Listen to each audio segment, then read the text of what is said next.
আসসালামু আলাইকুম সম্মানিত ভিউয়ার্স এবং স্টুডেন্ট ভাই ও বোনেরা যারা আমার ভিডিও দেখে থাকেন, আজকে আপনাদের সাথে সাইপ্রাস নিয়ে কথা বলবো। সাইপ্রাস নিয়ে কথা বলছি এই জন্য, অনেক স্টুডেন্টই আছেন যারা কম IELTS এর স্কোর পেয়েছেন। এই স্কোরে আপনি অন্যান্য দেশে আপনি অ্যাপ্লাই করতে পারতেছেন না, সেই ক্ষেত্রে আপনি সাইপ্রাসে অ্যাপ্লাই করতে পারবেন।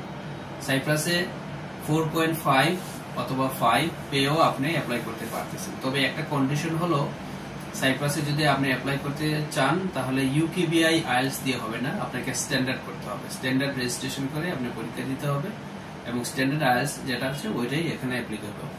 আর এখানে কিছু নিয়মতান্ত্রিক, কিছু খুবই সহজ একটি প্রক্রিয়া সাইপ্রাসে।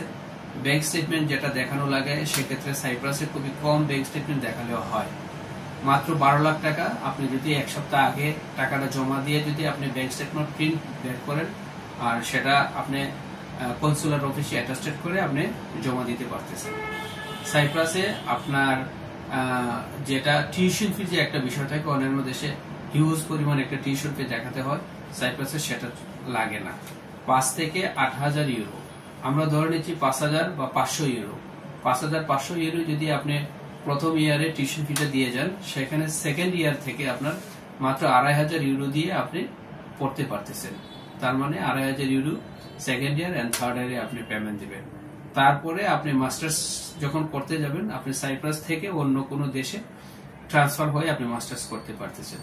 অথবা সাইপ্রাসে থাকা অবস্থায় ফার্স্ট ইয়ার কমপ্লিট করে সেকেন্ড ইয়ারও আপনি অন্য কোনো ভালো দেশে, অন্য কোনো সেনজনভুক্ত কান্ট্রিতে আপনি অ্যাপ্লাই করে আপনি ক্রেডিট ট্রান্সফারও করতে পারবেন। তো এই ছিল সাইপ্রাস সম্পর্কে মোটামুটি একটি আপডেট। আপনারা পরবর্তী ভিডিও পাওয়ার জন্য অবশ্যই আমার চ্যানেলটি সাবস্ক্রাইব করবেন, লাইক ফলো বাটনে ক্লিক করবেন। ধন্যবাদ। আবারও কথা হবে অন্য কোনো ভিডিওতে। আসসালামু আলাইকুম।